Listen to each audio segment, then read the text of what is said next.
Hello guys, welcome back to the channel. We have been gone for... You can't say channel because this is on Spotify. This is on YouTube. This is on Spotify. And YouTube. Okay, sure, whatever. I can say channel. All right. That's fine. I mean, okay, go. Welcome back to the channel. Two Latin Brothers podcast. Yeah. We've been gone for some time. We haven't done much. We took a hiatus. I'm still sick, as you can hear.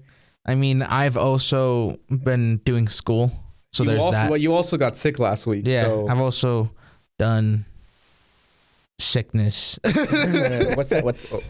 Huh? What's that sheet of paper? I have no idea what the sheet of paper is. Let's just read it. Oh, no. Wouldn't be the person I am today if I didn't experience life the way I have. This must be a script of some kind. Of some kind. Yeah. Describe your relationship with grief. Oh, no, I don't feel like it. Strategies to process grief. Oh, this is really, really depressing. How grief has impacted my life positively and negatively. Yeah. Oh, I don't know. That's tough. This seems very personal. I probably can't read this. When I was 10 years old, my grandmother. Oh no. No, I can't read this. Whoa, Ottawa Victim Service and Victims of Crime Compensation Unit. Okay. We're not reading that. I landed right back on me. That is skills beyond compare. Also, the microphone's pointing right at your nose. Looks kind of odd from my perspective. Okay, well, that's your perspective. This is my perspective. What was I going to say? I deal with my own perspectives. You have a perspective? Yeah. Okay, so if you haven't noticed, we're obviously not in the normal studio. We're at the college. We're at the college, yeah. Where I do my schooling. Where he does his schooling. Yeah. I'm here, sounding like a sick person. Get it done. That's all I can say. Yeah. Apart from being sick, bro, how you been? I've been okay. I've been doing school. Yeah. It's getting to the near end of semester, so yeah. Big projects and coming up and stuff. So I've been pretty busy with that. Right. Yeah. Works good. Works good. Works good. Yeah, that's nice. I mean, I was sick, so I had to catch up on like nothing, because there wasn't really much to catch up on. I only missed 2 days, Yeah, 1 day, 2 days. 2 days. Was it 2 days? It was 1 day. It was 1 day because you got sick over the weekend. Yeah, I missed 1 day. Yeah. Yeah, there wasn't really much to catch up on. Yeah. It was interesting being sick because I haven't been sick in so long. Right, I haven't been sick since like high school. Yeah. And that was like 2 years ago. 3 years ago. 3 years ago. Oh, man. Almost 3 years ago. Wow, that's crazy. But even then, like, it was before I finished high school. So, like, grade 11 was the last time I had been sick. Wow. So, grade 11, grade 12, and then first year, second year. Yeah, it's been like 3 years. Wow. Since I've been sick. Okay, look, we don't need a deep dive into your ailments. My ailment was not nice. I had a fever. I'm sure you did. I had a headache. Crazy. Yeah, it was not fun I'm sure whatsoever. Yeah, I'm sure it wasn't. Yeah, no, it was not a good time. What was I gonna say? Okay, so that was how you were. Yeah. Just you, like the most average weeks in the world. Yeah. Besides the fact that you got sick. Was that the only highlight? I wouldn't call it a highlight. I mean, we did watch a movie yesterday. Pretty good movie, not gonna lie. Sure. If I do say so myself. Yeah, I was gonna say that for a second half, but sure, we can talk about it right now. No, we're gonna talk about it right now. Okay, we can talk about it right now. We watched Oppenheimer. Yeah. And oh my goodness, was it good? Oh yeah, everybody talk about that hype, and I get it now. Yeah, it was. I'm gonna be honest, it was 3 hours. I didn't feel it. I didn't feel. It felt like 2 hours. See, but I don't like the fact that it felt like 2 hours. Right? Yeah. You know why I don't like the fact that it took that it was 3 hours and felt like 2? Why don't you like that? Because then it starts to normalize 3 hours. Films, yeah. And I don't want to sit down for 3 hours just to hear a story. I mean, it's a pretty good story. Oh, it's a phenomenal story. It's also very historic, very impactful. Oh yeah, changed the world really. Yeah. But I mean, not to say that other stories aren't as important. Yeah. But this is an important story to tell. Yeah. I mean, obviously, some of the elements were exaggerated for drama. Yeah. But it definitely was, I think, a fairly good portrayal of it. Considering all the things that had to happen and kind of align and just kind of seeing what lengths the American government had to go through. Yeah, to get it done. To get it done, right? Like they're like, we're just gonna hand out security clearance to everybody. Like we just gotta get it done. They weren't handing it out. Yeah, but like they were. It was questionable at best. Yeah, there was a lot of things that they had to do to get in the position that they were in. The positions they're in now. Yeah, not very nice. Not gonna lie to you. But I mean, there's a lot. I mean, like the movie. The movie was good. Yeah, the movie was good, and there was so much like pain. Yeah, and analyzing, and just countless hours spent just doing one thing. Yeah, and then it's like taken away from you. Yeah, and then you're like, what now? Well, I also think the fact that they showed Albert Einstein. Yeah. Albert Einstein appears a couple of times. Honestly, that was probably the best cameo I've ever seen. Honestly, I'm gonna be honest with you. Like, I loved every moment of that because, like, you know how you picture Albert Einstein, like, it must have been hard to communicate with him. Yeah. But then, like, they portray him as like the chillest human ever. Like he dropped his hat and he was just like, oh, thanks. Yeah, you know, like, but I mean, in the sense of like, it must have been, one of those things where it's because everybody knew who he was by then. Like, when they're doing the math, right? Yeah. You go consult him because he is the expert. Yeah. Like, who do you go for mathematical expertise? Yeah. Like, back then, they were at the pinnacle of, and you said this last night. Yeah. They were at a time where they could really test science. Yeah. And they could do whatever they wanted. Yeah. In the name of science. Yeah. Like, it was crazy. It's crazy stuff that you think about, but ultimately, I think it's what moved humanity forward. Yeah. And we needed people like that. And like the minds of that period. Yeah. Like oh my goodness. Yeah. Like you got Dr. Oppenheimer. Yeah. You got Albert Einstein. Yeah. You got Bohr. Right. You got what was that? What was that German guy? Teller, yeah. You got what's his name? That guy with the glasses. Oh my gosh, what was his name? Rabbi? Yeah, Rabbi. Oh my gosh, yes, yeah. Rabbi. Yeah. Oh, he's also really good. Yeah. Like his whole magnetic resonance theory. All of these guys are they were way ahead of their time. Oh yeah. Just look at Bohr. Yeah. Bohr's taught in high school. Yeah. Like Bohr's model for the hydrogen atom, like the structure where you put atoms on it. Yeah. That's him.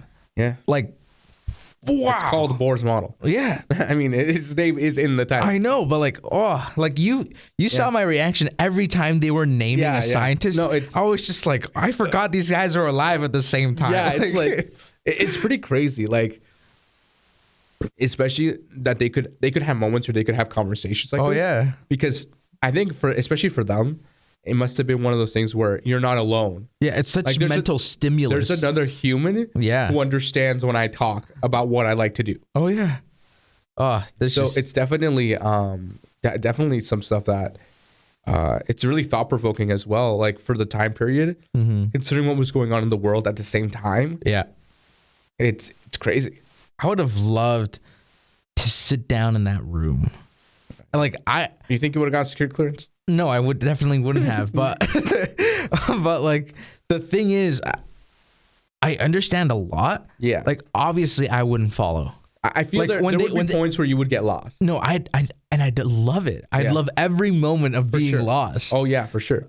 Because you would look around the room, and you could tell everybody's like on the same line. You're like, I'm just dumb. Yeah, like realistically, it's just absolute mind. Yeah. It's just, they're there. Right. They understand the fabrics of reality.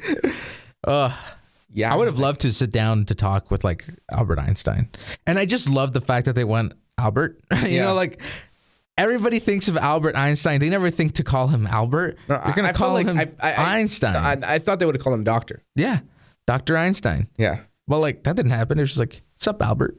Yeah. Like the only people who would call these people doctors were people who didn't know them. Yeah. Like on a personal level. Because that's what it was, right? Like they were just people to other scientists. I know, like because they had that relationship where you're just like my bro, you know? Yeah, and like I loved the interpretation, like the humanity. Yeah, because a lot of the times when you're representing or when you're shown academics, you think people like posh.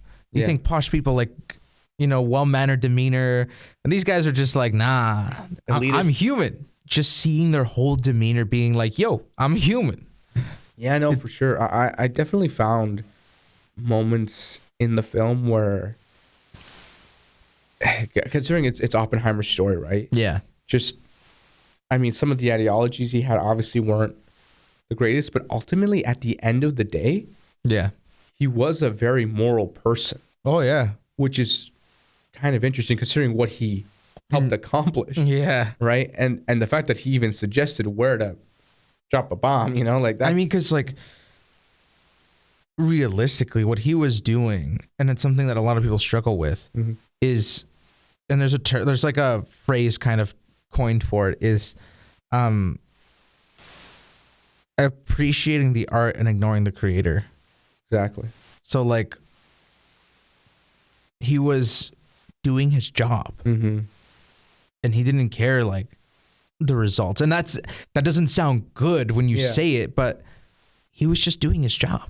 Like he was just making ends meet, and he was doing what his country told him was best. Right. Yeah, and also the fact that in that time, it was whatever it takes to win. Yeah. It was a race. It quite literally was, right? Yeah. And considering the fact that when Albert showed up with this letter, right, he was like, yo, dude, like, it's getting real over there. Like, y'all got to get your act together. Yeah. Right? And so they did. And then, having conversations with one-off people where they found out, like, oh, they took a misstep or whatever. Yeah. Right? And those were situational where if all of these people hadn't given them the right information. No, yeah. Like, it's crazy. Like, you needed people who were certain of their numbers. Exactly. Like, there's it's a bit of a running joke throughout the movie where there was a high probability of them when they first ignite the atomic bomb, if you don't know this. And I knew this already because I can't remember where I learned this. Yeah. There was a calculation where the atoms would just become exponentially combusting. Yeah.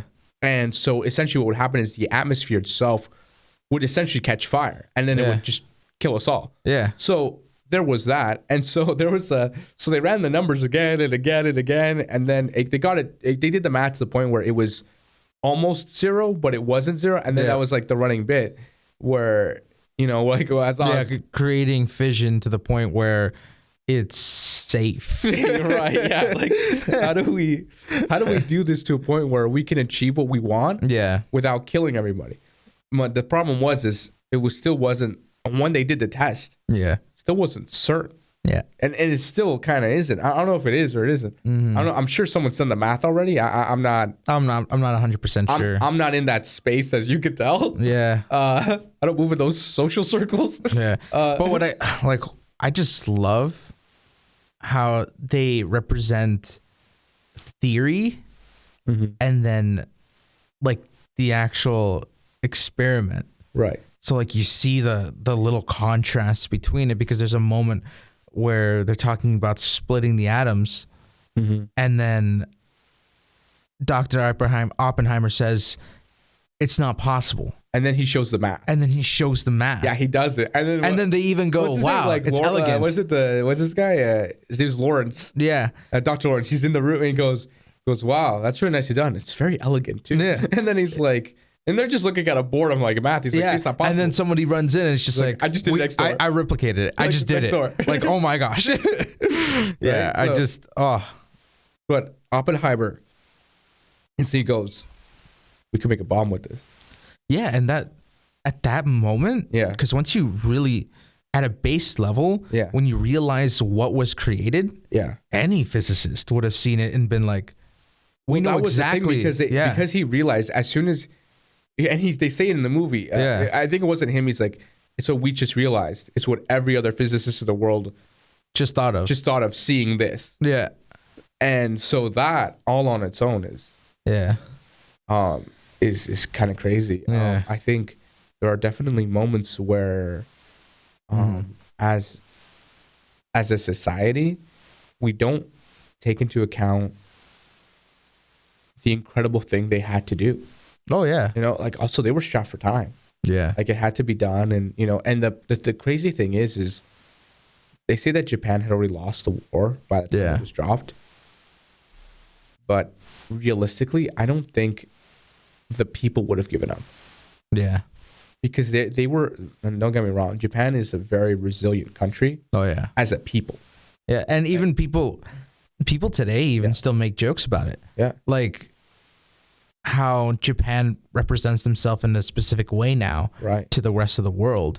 And then it's just like, why else do you think we act like this? Exactly. You America put the mask on us. Not only that, Japan, one of their cities affects the global economy.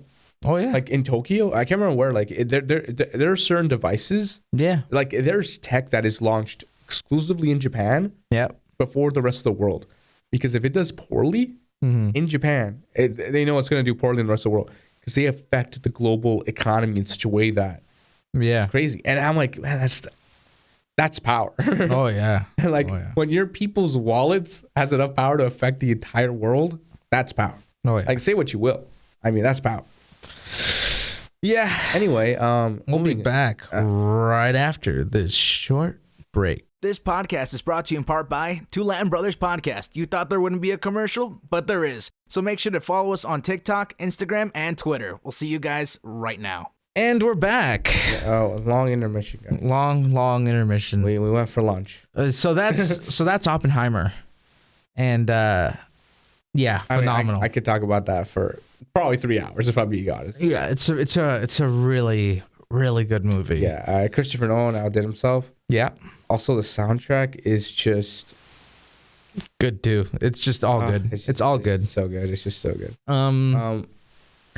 Let's see. What else have we what else have we done with the time we've had existing? We kind of watched the Miss Universe. That happened. And Nicaragua, was it? Yeah, Nicaragua. That one? Yeah. For the first time ever? Yeah. She made history. Yeah. You know. So congratulations to her. As a member of the Latino community. You know, we're all still talking about Miss Singapore though. Miss Singapore. Miss Thailand. Miss Thailand, yeah. Runner up. Miss Thailand, yeah. Runner up. Yeah. That was another runner up was Australia. Yeah. Yep. Crazy stuff, you know. Crazy stuff. Beautiful women. Yeah. I mean, I'm gonna be honest with you. Like, I don't really get what the criteria is. Yeah, like that. Like, we watched it not knowing anything. Like, I don't know anything. Like, I don't know what the point system is here. I don't know how you end up being number one. Like, I don't get it. Like, is it? I think I understood that it's a voting system. Yeah. But at that point, I'm like, okay. Yeah. Sure. I don't really know what to make of it. So I mean, it was nice. Yeah. Although, like, I don't mean to be rude or anything, but like honestly, some of those girls were like, they need a sandwich. That was a running bit. Also, mind you, this was done in Latin America. Yeah. So some of the commentators were like, "Get that girl a taco." Yeah. Some empanadas. Yeah. And it was done in El Salvador. Yeah, it was done in El Salvador. So it was definitely there were some running bits that were kind of out of line, but But at the same time, I mean, it also goes to show the human body is like there are many different shapes, I guess. Yeah, one could say, and I feel like that's fair to represent at the same time, and definitely though, I felt like going through watching it and like seeing all that stuff, I was like, man, like that's crazy. Who was it? Like Miss Pakistan was the first time ever there had been a Miss Pakistan showing up. Yeah, and I'm like that's cool. Like things like that where usually it's like super conservative, like we're not gonna do this, like it's like slow integration and stuff like that. And obviously all of these women were like so smart. Like a lot of them have their own running businesses, non-for-profits. Yeah, help organizational charities. Like I was blown away. I'm like, wow, these girls are not only beautiful, but they got brains too. Yeah, and then like, I think it was Miss Chile who had suffered like multiple aneurysms. Yeah. Yeah, she's just like, she saw death in the eye and still survived. And she's like walking across the stage. I'm like, she can still walk across the stage. Yeah, like someone catch her. Like there are definitely things like that where it's like, whoa, like, what am I doing with my time? Very impressive. What am I doing with my time? I know, because some of those girls were like 20. Yeah, I'm 20. Some of those girls were 19. Well, yeah, one of those were like 19 and like, yeah, I'm a not-for-profit. What? Yeah, like, where do you find the time? Like, oh my You're goodness. a teenager. Yeah. Go have a sandwich. Like, but definitely very, very impressive stuff. I also think it's able to showcase how far we have come with women. Oh yeah. In regards to, because before, women could go to school, they couldn't, be educated, and to see, especially nowadays, how educated women are. Yeah. Not to say that it's intimidating, it's impressive. Oh yeah. And not to say that it's because they're women. It's just in general, like, it's impressive. Oh yeah. Like, even if a guy, like, he tells me he's got a doctorate, I'm like, oh, you're smart, and I'm just I talk to a microphone all day, pretty much. But it's definitely interesting to see how that stuff is, and not to say that especially from like certain countries, obviously, it's more impressive because there are definitely certain rules and laws in other countries that don't exist in others. Yeah. Like in Canada, I wouldn't say it's hard for a female to get a degree. Oh yeah, no, it's fairly easy. I wouldn't say it's necessarily because there's no pressure. I mean, of course, depending on like the schooling that they get and the people that they meet, there is like those minor like sexism. Right. It's like always creeps through somehow. I don't know how this happens. I don't know how it happens, but there's always that little form of discrimination. For sure, yeah. But apart from that, I would say it's relatively easy. And I mean, and nowadays, like, I feel like it's way easier to come out and say, like, this is an issue, it needs to be addressed, as opposed to before, because now we have all the resources. Oh yeah, like there are committees in universities and colleges dedicated to stuffing out these people. Yeah, it's like, say what you will, but like they're there, right? And so I feel like like in Canada, like most of the first world, let's say, this is like a non-issue at this point. Yeah, but it's definitely cool to see the other countries that don't have as much progression like the way we have, where it's more readily available. Yeah. Also, the thing is where I can't remember, I was reading a report a while ago about literacy and reading, and how because of phones, finding an illiterate person is becoming very difficult in most societies. Especially like in any city now, if you find an illiterate person, it's usually someone older, or someone who has some sort of challenge or learning disability, where they're not able to learn process properly, and they were never taught how to overcome that. Yeah. So that is also relatively impressive as well. Yeah. Because there are, we know illiterate people. Yeah. And so, and not to say that they're from Canada, before you go, whoa, what's going on in Canada? But it's definitely interesting. And I was telling you how, because for those who don't know, I work at a school. Yeah. I was telling you about how some of the kids are working on these assignments. Mm-hmm. And I was seeing some kids because I'm dyslexic, some kids who have software on their Chromebooks to help them work faster, or to work equally like a normal person. Mm-hmm. And I was define normal. Yeah. Okay. Well, but you know what I mean? Like at the same level, because it's not about like giving someone an extra boost. Yeah. It's about putting everybody on the same playing field. Yeah. Equal opportunity, right? And that's what those resources are there. Yeah. And so, and to see these kids, I'm like how efficient they are and how fast they work. I'm like, I watched so these kids could run. Oh yeah. Like, because growing up, I was like the only one in the room. Yeah. So now when I see it, I'm like, man, like, this is like, it's so cool to see it play out like this. Yeah. Especially now. Yeah, because like now they have like resources like speech to text. Uh-huh. They have like highlighter tools that change the font. Yeah. They have other tools like read and write. So like you highlight it and it reads it to you. Mm-hmm. It's like now you don't even have to truly read it. Yeah, and then if you want to write, you're just talking to a microphone. Yeah, like stuff like that where it's just it's crazy. Yeah, and I was just like in awe of it all. Like just this is incredible. Like I had to figure out, and dictionary tools as well. Right. Like so like if you're reading something you don't understand it, you just highlight it. Or you don't know what the word is, right? Because also suggest like how when you're texting you get suggestions. Yeah. Now when you're typing on the keyboard, you get suggestions too. So yeah, like, that's what's reading right. Yeah. I growing up, I didn't learn how to use any of this software until I got to college. Yeah. Because growing up, a lot of this technology was still in like beta. Oh yeah. Like it was, I don't even know if it was beta. It was like before beta, whatever that is. Yeah. It's like we just coded out this like white sheet of paper. Yep. But it was definitely interesting to see it.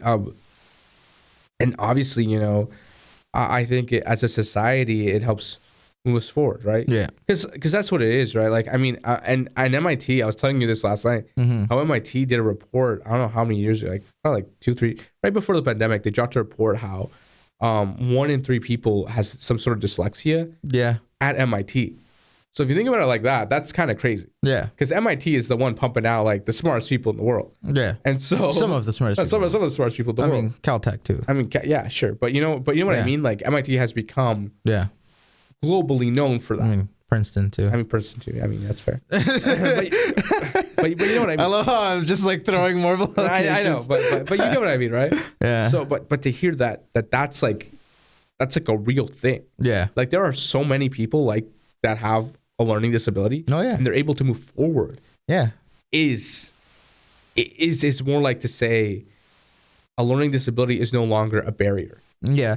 I think realistically, I think everyone's capable of true intelligence. It's just a matter of which they choose to express their intelligence.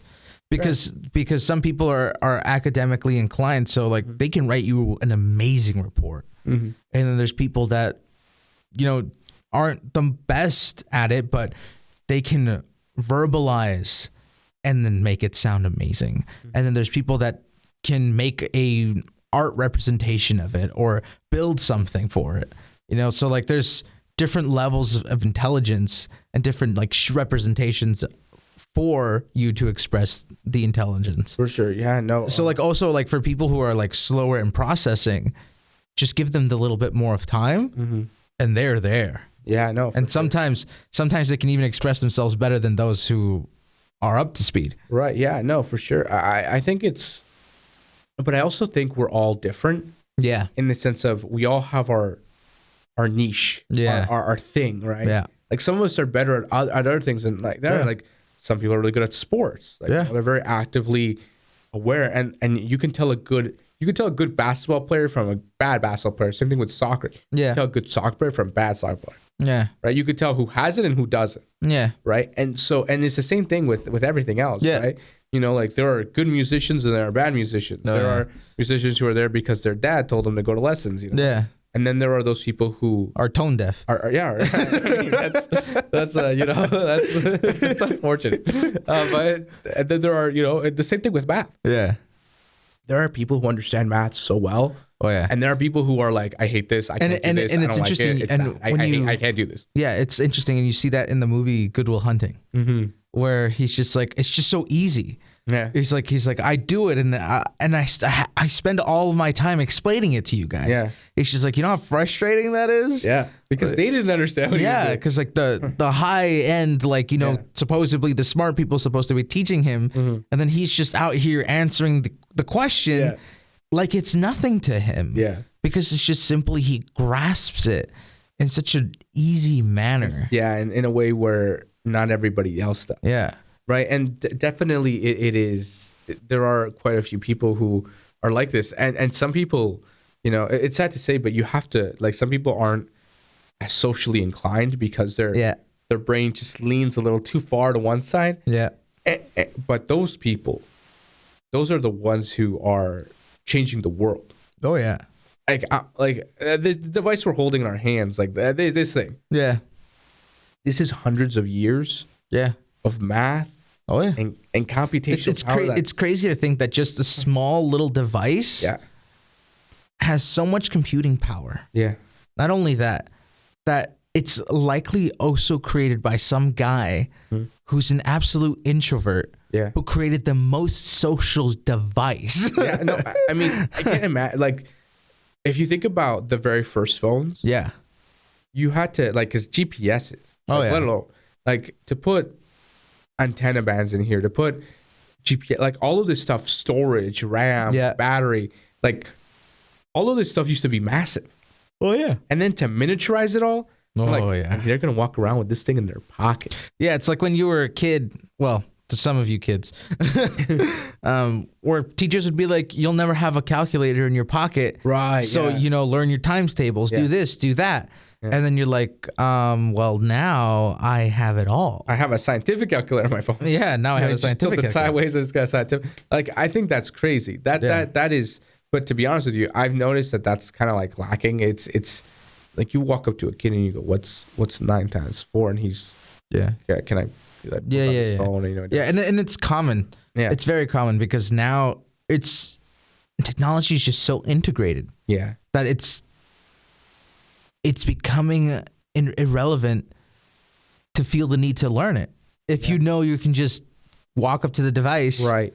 And but I think it's good for generations to learn at least the basics. Oh yeah, because like realistically, I agree with education up to grade 10. Yeah.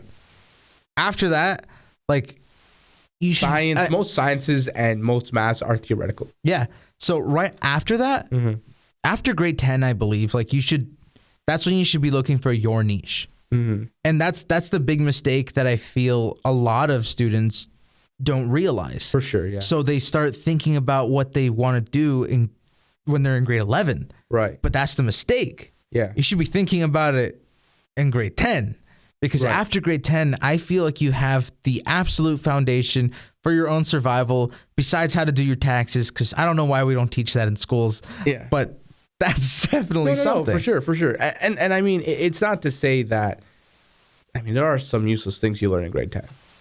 Like, when's the last time you had to, find why on a line? Okay, so the other day, this kid was saying how math is easy. Yeah. And wrote, y equals mx plus b. Yeah. So, the linear equation. The linear equation. Yeah. And he goes, what's that? I'm like, you learned about that in high school. And he goes, what's that? I'm like, that's the math of a line. Yeah. He goes, why do I need to learn what a line is? Yeah. I go, why not?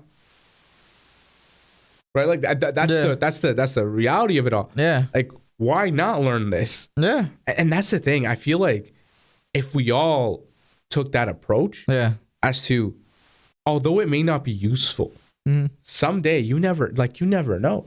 And I mean, and it's great. Like, there are things that, what's that anime? Dr. Stone. Yeah. We've been watching Dr. Stone because it just came out. We've been watching it. There's a lot of math and science that they do in that anime. Yeah. That I followed along because I learned all this stuff in school. Yeah, also, like, you also have to keep in mind for the intent of the show. Yeah. Like, they keep it at a reasonable level. Yeah, for sure, yeah. For, like, and in the first season, they were like, do this experiment at home. Yeah. Like, you can totally do this at home. Yeah. Like, it's easy. Yeah. Like, it's something you should have learned. Right, no, and for sure. And so, looking back at it, like, and the thing is for me now, some of these things, it's been like 10 years since I've learned them. Yeah. And the fact that I can watch a show and I'm like, I understand that. Yeah. It means it was taught well to me. Yeah, it's engraved in your mind. It was taught properly. Yeah. Right? So it's like, I mean, and some of the times, like, I remember, like, especially in, like, my grade 10 science class. Oh, yeah. I would daydream in that class. Oh, yeah. Yeah, for sure. I think a lot of people did. But then, when you go like biology and then you have to do, chemistry and physics, like, they're all their own separate thing. Yeah. That's when it gets kind of real. Yeah. And obviously, I feel like in physics, though, it's just something about it that's just so intriguing. Oh, yeah. I don't know what it is. And I think I would say that's the curious science. Yeah. Because it's trying to answer questions. Yeah. With math. Real world questions. Real world, like, and obviously back in the days, physics solved a lot of things. Oh, yeah. And not only physics, obviously. At first it was algebra. Yeah. Algebra was the thing fixing, solving. Don't tell Albert. He didn't like it, but he still did it. Like, I mean, he had to. He did it up to the extent, but, like, realistically, physics created equations, and I said this last night too while we were watching Oppenheimer. Right. I'm like, realistically, I'm like, there's just so many more efficient equations in physics that allows me to do algebra in an easier way and more precise. Yeah. I'm like, so why even bother do it the other way? Yeah, I mean, it's definitely interesting to think about because, well, I feel like because of what we were saying earlier with kids not feeling the need to learn things. Yeah. I feel like if we let that progress, eventually they'll just be in school for the sake of being in school. Yeah. Right. And we don't need that right now. We need people who question things. Oh yeah. People who are like, but why? Yeah. You know. So like that comes. Oh, this could go very long, but we're gonna keep it nice and short for you guys. Right. That brings us to the topic of AI. Yeah. Realistically, AI is allowing human innovation. Right. Because everything else is grunt work. Mm-hmm. If you have a man who knows how to ask all the right questions and put him in front of an AI, he can accomplish a lot. For sure. If he just asks the right questions. Yeah. He doesn't have to be the most intelligent person, but he just has to know how to ask questions. Yeah. And that's what AI is enabling. Yeah. Whether it be in audio, in video, in writing, in math or coding. Yeah. If you can just ask the proper question, it's like, it does the problem solving. I can't remember where I was reading where someone asked ChatGPT to code something in a simpler way. Uh-huh. And I think it was something like 400 lines of code. Mm-hmm.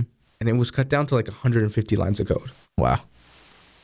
And it's like, so it's like a third of the work just efficiency just disappeared. Yeah. And I was thinking about, I'm like, man, like that kind of changes everything. Yeah. Because the human brain can only be, can only simplify or create efficiency so far. Yeah. Right.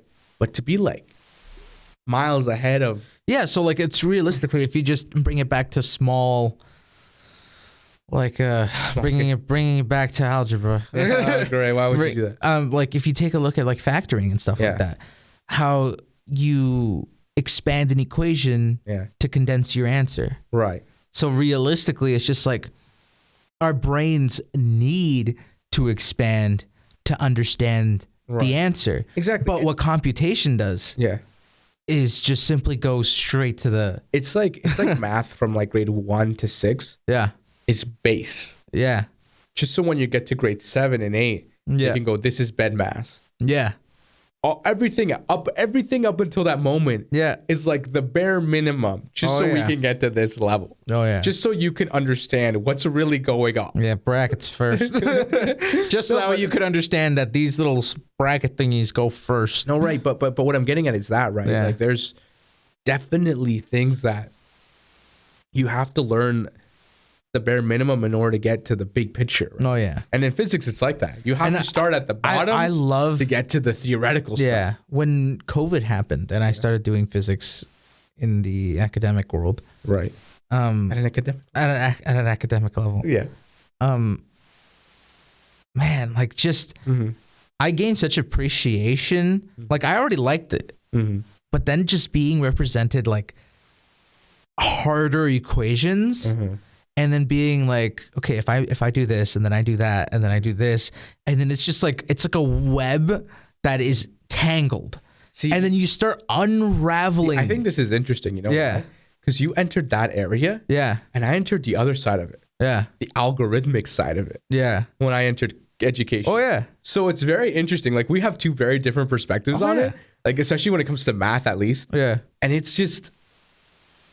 Like how many, like in our case, it's like how many times can I make something happen? Yeah. Before it's too much. Yeah. Right. Like that was the thing, right? Yeah. And so, or how to make something happen once and then have it repeat itself. Yeah. But achieve a different result. Yeah. So like that was the thing, right? Yeah. And so, and this is for those who don't know, I took computer programming not growing up, when I started college. Yeah. So it's very very different. And more computer sciencey, right? Yeah. I'm dealing with electricity, bits and stuff. Yeah. But it's definitely cool to see both sides, right? Yeah. Because my side is like, it's all about efficiency. Yeah. And then on your side, it's like, well, what about this? Yeah. It's just like, if I throw this with this, what does that make? Because like I also got into like biochemistry. Yeah. Right. So like the chemistry of the body. So it's just like, what happens if I throw this in the body? What would the body do? Right. So like, let's grab these ratios, mix them together. Let's grab this equation, smack that on there. Yeah, no. I mean, this. Oh no! All of this stuff is he like unalived. Whoa! No, there's definitely a lot of stuff like this. This conversation could go on forever. Yeah. But there's definitely stuff that it's very cool. Yeah. And if you're in your late teens, I highly recommend you. I don't know, watch a YouTube video about this stuff. Like, honestly, like if you're interested in physics and stuff like that, go to YouTube. Yeah. If you're interested in like biochem, there's phenomenal YouTube channels. Oh, yeah. And like I spent hours upon hours. I even watched. No, remember that. There's a meme about that one guy who's like, he was saying how his professor can explain it to him. Yeah. But that one Indian guy on YouTube explains it, and it just makes sense. Yeah. That was me in college. Yeah. That was so me in college. I was like, I'd go to YouTube and like there'd be this one Indian guy who just explained it. Yeah, there's always that. It's because there's different teaching methods, different teaching styles. Yeah. So like if your teacher teaches you something and it doesn't make sense to you, I definitely encourage you. Go to YouTube. Go to YouTube and search up the topic that you're researching in or that you're learning about, and it'll be taught either in the same way, different words, or a different method. Yeah, or sometimes just explained in it's the same method, but explained in a more detailed manner. Because a lot of the times I feel like when you're, and I noticed it when because I was in a college pathway, and then I took a university pathway. And what I realized was a lot of the times in the college pathway, they explain why. Yeah. And when you're in the academic strain, they're like, you do this, you do this, you do this, and it resolves this. Yeah. I didn't get the why. Yeah. So like, why did this do this to this, do this to create this and this and this and this and this? In the college sphere, right, it's more about you have to be able to do it, apply it, use it.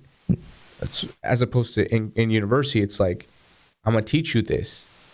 And this is how it is. Yeah. Right? Like, this is the reality of it. Yeah, this is how it's done. Right. And then once you're close to like the ending of your studies, you're like, this is why this is why. Then that's when they make you write. What's it called? There's a word for it. Your thesis. Your thesis. Thank you. Yeah. Yeah. Sorry, it's just. Too many things going on in my head right now. Honestly, our minds are probably the most amazing thing created. I mean, at this point, yeah. I mean, because they created everything in this room. Yeah. It's thanks to the minds of men. Yeah. And women. Yeah. I mean, there's a lot of things. We've gone way over. Yeah, we've gone way over the time. This second half is like twice the size of the first half. Anyways, guys, hopefully you enjoyed this episode of the podcast. Make sure to subscribe. Make sure you, leave a comment, whether it be up, down, left, or right. Share with the grandmother, share with the rooster, share with the donkey, and we'll catch you guys on the next one. Peace. Bye.